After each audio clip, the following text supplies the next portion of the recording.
the Justin Baldoni war with Blake Lively, which seems to me, initially I felt quite sorry for Blake Lively, then I've been reading all the messages between them all, and which he's been putting out, obviously, and it just seems like a pair of absolute grade narcissists.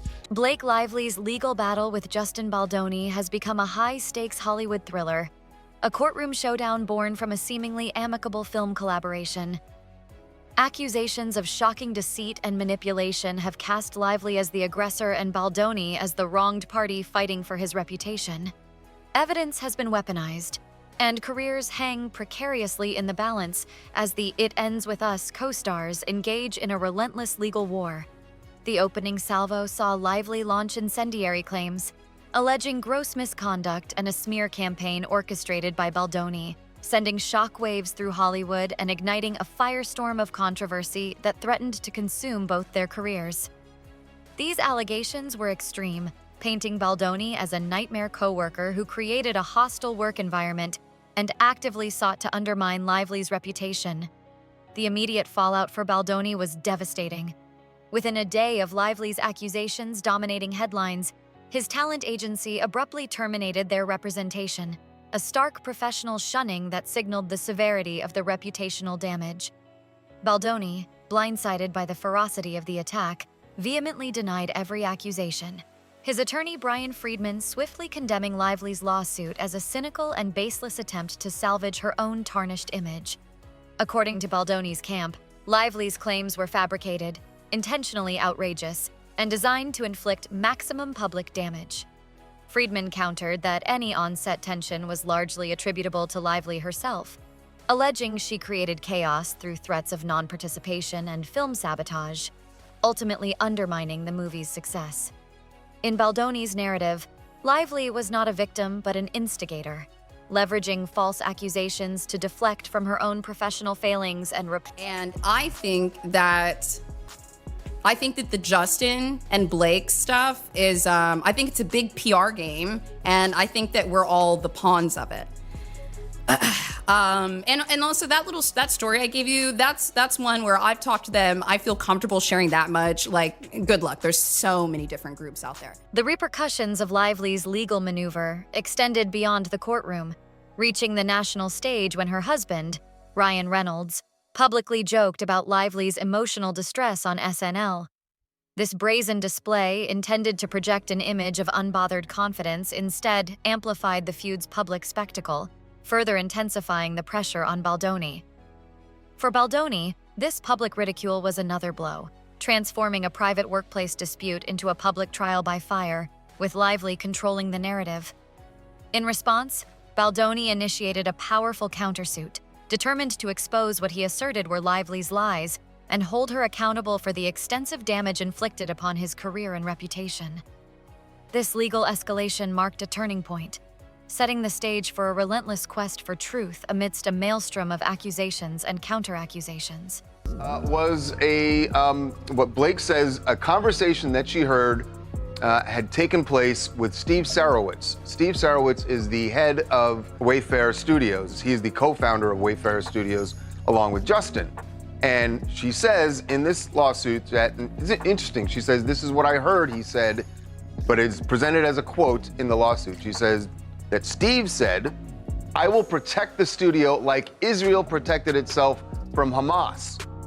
As the legal battle intensified, hard evidence began to surface, painting a starkly different picture from Lively's initial narrative. Baldoni's legal team strategically launched a counteroffensive, presenting concrete proof to challenge Lively's most sensational claims. Lively's lawsuit detailed a disturbing incident during a dialogue-free scene, alleging Baldoni leaned in, dragged his lips down her neck, and whispered predatory comments about her scent, only to later dismiss her with claims of unattractiveness. However, Baldoni's team released raw on-set footage, revealing a lighthearted exchange, with Lively joking about spray tan and Baldoni playfully responding to the pleasant smell. This evidence directly contradicted Lively's portrayal of a predatory encounter, casting doubt on her entire account. Another key accusation, that Baldoni invaded Lively's trailer while she was breastfeeding, implying a gross boundary violation, was similarly undermined by documented text messages. These messages revealed Lively had invited Baldoni to her trailer to rehearse lines, directly contradicting her narrative of an uninvited intrusion. Such revelations struck at the core of Lively's case, suggesting fabrication and casting a shadow over the veracity of her other claims. Each piece of evidence meticulously presented by Baldoni's team chipped away at Lively's credibility, reinforcing Baldoni's assertion that her lawsuit was built on distortions and falsehoods. Simultaneously, Blake Lively's legal team appeared increasingly desperate to control the narrative, petitioning the court for a broad protective order to shield much of the case from public scrutiny. They argued for heightened privacy due to the high-profile individuals involved and the sensitive nature of the allegations, citing the need to prevent threats and witness tampering. In a new amended complaint and the ongoing legal battle, Lively's legal team saying the experiences of Ms. Lively and others were documented at the time they occurred starting in May of 2023.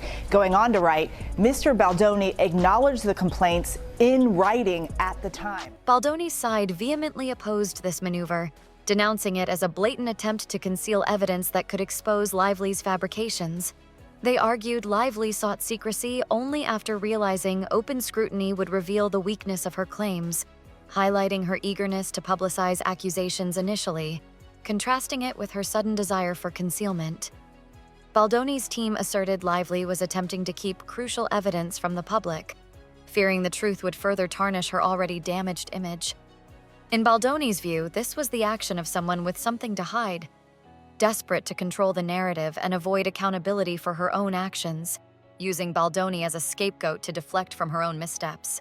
That she became uncomfortable with Justin Baldoni yesterday while she was filming. She states that Mr. Baldoni put his bare hands on her backside and said that he was trying to help her with her posture. Complainant immediately voiced her displeasure with being touched on an intimate part of her body, and Mr. Baldoni responded with, "It's fine. I'm totally hot for my wife," in a dismissive tone. Central to Lively's claims was the suggestion of corroborating witnesses, hinting at support from other women on set. However, in her amended complaint, these individuals remained anonymous, raising further suspicion about the veracity of her allegations. Baldoni's lawyer, Brian Friedman, dismissed these unnamed witness accounts as baseless hearsay, suggesting these individuals were unwilling to publicly support Lively's claims. Baldoni's camp bluntly stated Lively had provided no concrete evidence for her lurid accusations, despite her public campaign against him. Instead, they argued she was conveniently citing the fears of unnamed others and hiding behind anonymous sources, tactics that further eroded her credibility. To Baldoni, Lively's case appeared to be collapsing, her purported witnesses remaining silent, her stories contradicted by evidence, and no tangible proof presented to justify the damage she had inflicted upon his reputation.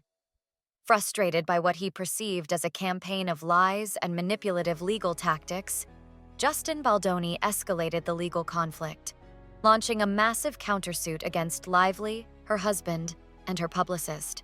This $400 million lawsuit accused Lively of defamation and civil extortion, a startling escalation that significantly raised the stakes. The extortion claim was particularly explosive, with Baldoni alleging Lively and Reynolds attempted to coerce him into issuing a false public confession. According to Baldoni's filing, when Lively's initial attempts to control her image faltered, she and Reynolds demanded Baldoni and his studio release a pre-written statement taking blame, an ultimatum Baldoni refused. The lawsuit alleges that when Baldoni and Wayfarer refused to comply, Lively lay in wait for months, preparing to publicly attack Baldoni by falsely claiming he had harassed her, suggesting a calculated act of retaliation after her blackmail attempt failed.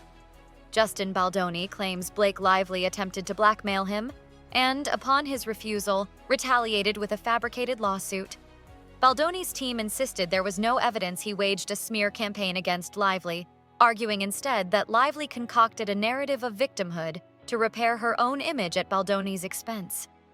Through this lens, Blake Lively is portrayed not as a whistleblower. He told us that Justin Baldoni claims she tried to take over his movie because she has a history of saying, okay, I'll be the star, but what I secretly want to do is direct it and edit it and produce it.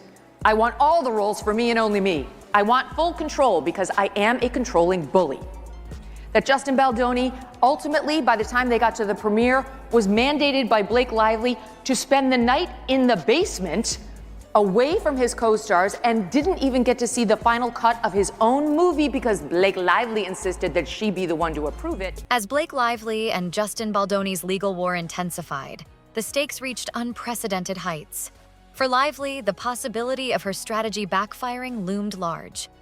If a court determined her allegations were false, she faced severe legal consequences beyond mere reputational damage. Presenting false evidence and lying under oath are felonies, carrying significant legal repercussions. Legal experts cautioned that even seemingly minor fabrications could lead to automatic felony charges. Lively, who positioned herself as a victim seeking justice, risked being seen as a perpetrator of deceit if her claims were proven false. The protective order she sought, ostensibly to prevent threats, could be interpreted as an attempt to obstruct justice, further damaging her legal position. Courts frown upon abusing legal processes, and any indication of manipulation by Lively or her team could result in severe repercussions. For Justin Baldoni, the countersuit was about reclaiming his reputation and sending a powerful message. By suing for defamation and extortion, he took the offensive, actively working to prove Lively's claims were malicious fabrications. Success in his countersuit would represent a significant victory, demonstrating that even A-list stars are not above accountability when weaponizing falsehoods. Baldoni's firm stance emphasized his and his colleagues' commitment to truth, maintaining they only responded to misinformation to ensure accuracy, casting Lively as a powerful figure attempting to misuse her influence to damage an innocent man. In this narrative, Baldoni becomes a heroic figure, standing against false accusations to prevent the dangerous precedent of lies destroying careers with impunity. Beyond the immediate impact on Lively and Baldoni, this feud's implications reverberate through Hollywood and the legal system, highlighting how personal grudges and PR battles can escalate into full-blown legal crises. It raises critical questions about the weaponization of public opinion and the recourse available to those falsely accused. Baldoni's decision for transparency, releasing evidence publicly, is a bid to ensure facts prevail over spin, offering a stark warning against fabricating claims as a power play. Conversely, Lively's initial lawsuit serves as a reminder that no status shields individuals from legitimate allegations of misconduct, emphasizing the crucial role of evidence in determining truth. In Blake's first amended complaint, Blake changed what she alleges about what happened while filming the slow dance scene, now that the footage has been released for everyone to see. So what they're saying is, now that, Justin Baldoni shared the truth of what it looks like, they're no longer making the same claims. Previously, they said Miss Lively was filming a slow dance scene for a montage in which no sound was recorded. Of course, Justin proved there was sound. Mr. Baldoni chose to let the camera roll and have them perform the scene, but did not act in character as Ryle. Instead, he spoke to Miss Lively out of character as himself. The legal drama between Blake Lively and Justin Baldoni has peeled back the glamorous curtain of Hollywood, revealing alleged sinister retaliatory tactics and ruthless behavior from both sides. However, ultimately, the courtroom prioritizes evidence and truth over fame and public fervor. As the final act of this legal saga approaches, Blake Lively finds herself in a precarious and unenviable position, her carefully constructed narrative seemingly unraveling. Commentators suggest Lively fabricated the entire situation to seize control of Baldoni's movie, painting her as a manipulative figure whose actions have backfired spectacularly.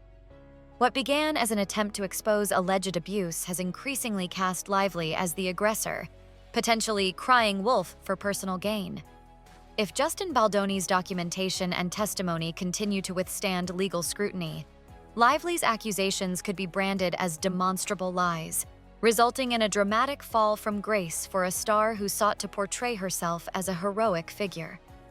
In such an outcome, Baldoni will not only clear his name, but also strike a significant blow against the weaponization of false allegations, offering a victory for truth and accountability in Hollywood. The court of public opinion may be fickle and easily swayed, but the court of law demands verifiable proof and accountability, a lesson both Blake Lively and Justin Baldoni are learning in real time.